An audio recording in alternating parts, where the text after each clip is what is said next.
Kemudian salawat beriring salam selalu populer untuk senantiasa kita lakukan dan kepada junjungan alam Nabi Muhammad bin Abdullah SAW, kepada seluruh keluarganya, kepada seluruh sahabatnya, ridwan Allah wa'alaikum. Semoga salawat kita senantiasa tersampai kepada dia. Nah, adik-adik sekalian, semangatkan. Hari ini kita akan membahas tentang peran Wali Songo dalam dakwah Islam di Nusantara. Nah, mungkin dari adik sekalian ada yang pernah dengar atau pernah lihat apa sih yang dimaksud dengan Wali Songo itu? Pasti pernah ya. Biasanya ada di tokoh sejarah Islam, Pak. Itu biasa juga ada film-film itu tentang Wali Songo. Nah, jadi adik sekalian, latar belakang Islam di Nusantara itu masuk secara perlahan dan damai melalui jalur perdagangan, di mana itu diterima karena ajaran manusiawi dan pedagang muslim berperilaku baik. Nah, apa sih dimaksud dengan Wali Songo itu? Nah, Wali Songo itu adalah 7 tokoh dakwah yang berjasa sangat besar dalam penyebaran Islam di Jawa pada abad 15 dan 16 Masehi. Nah, 7 tokohnya itu seperti apa? Yang pertama ada namanya Maulana Arif Ibrahim atau Sunan Gresik. Nah, Sunan Gresik ini dianggap sebagai wali pertama dan tertua. Dalam hierarki Wali Songo, dia memulai dakwahnya di Gresik sekitar tahun 1408 Masehi. Ia fokus pada perdagangan dan pertanian serta mendirikan pesantren dan masjid sebagai pusat pengajaran. Nah, kemudian ada namanya Sunan Ampel, sudah pernah dengar, sering dengar ya, atau Raden Rahmat, putra dari Syekh Ibrahim As-Samarkandi. Beliau mendirikan pesantren Ampel Denta di Surabaya yang menjadi pusat penting untuk mendidik kader-kader penyebar Islam, termasuk Sunan Giri, Sunan Bonang, dan Raden Patah. Kemudian yang ketiga ada namanya Sunan Giri yang tadi, atau Raden Paku dan Muhammad Ainul Yakin, di mana berdakwah di daerah Gresik melalui jalur pendidikan dan perdagangan.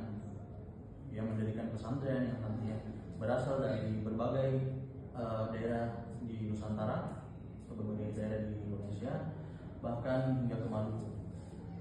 Kemudian yang keempat ada yang namanya Sunan Bonang atau Raden Magdum Ibrahim.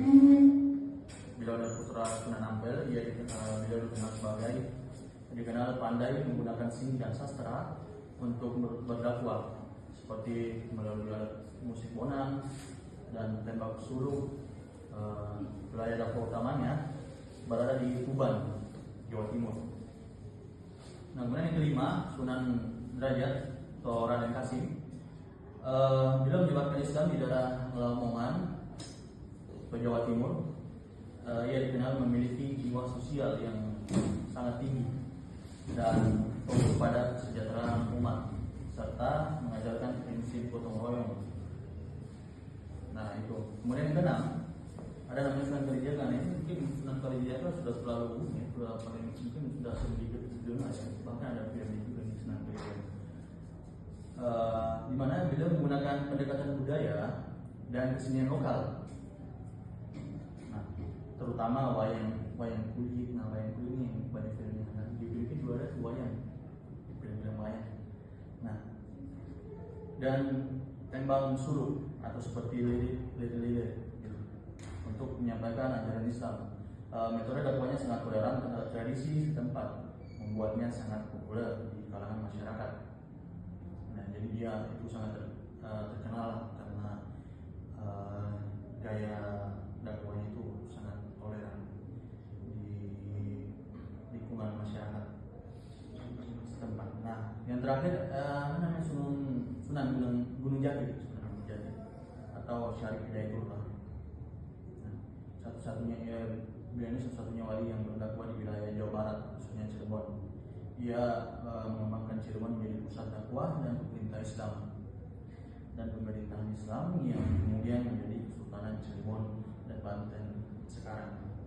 Nah, itu 7 tokoh dakwah yang menjadi salah satu dalam penyebaran Islam di Jawa itu pada abad ke-15 dan ke-16.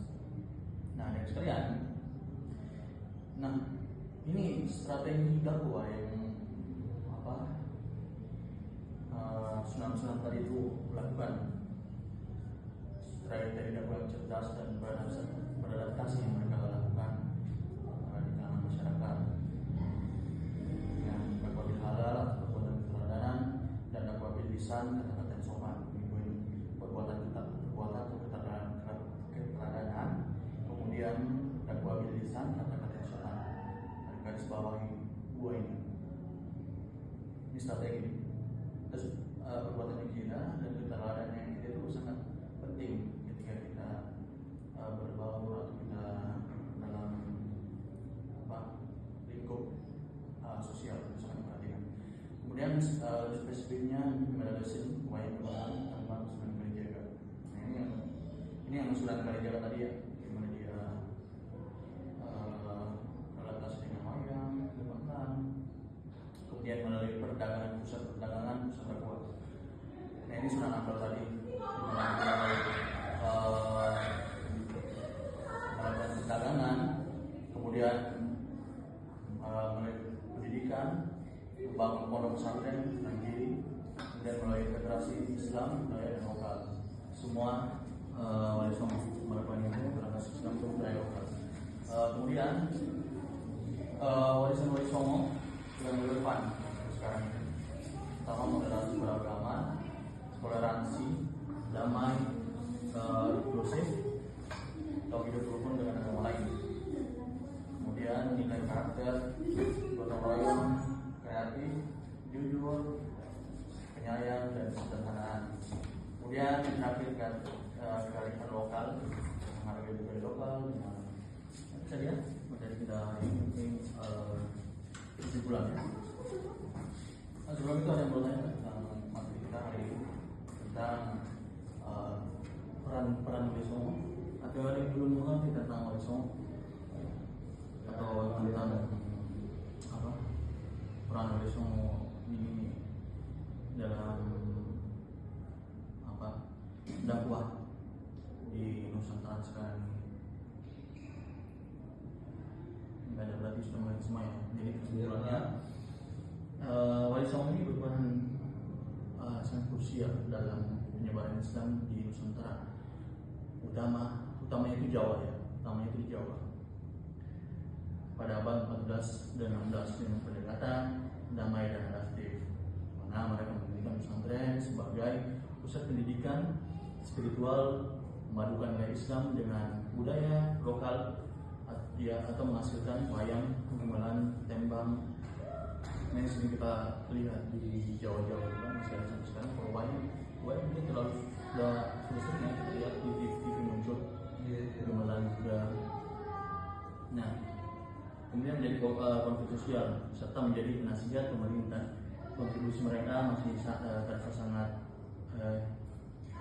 kontribusi mereka ini masih terasa hingga saat ini melalui warisan budaya, pendidikan, dan nilai-nilai Islam, menjadikan mereka tokoh penting dalam sejarah Indonesia. Nah, mungkin itu saja, sampai situ saja pembahasan materi kita pada pertemuan kali ini. Mungkin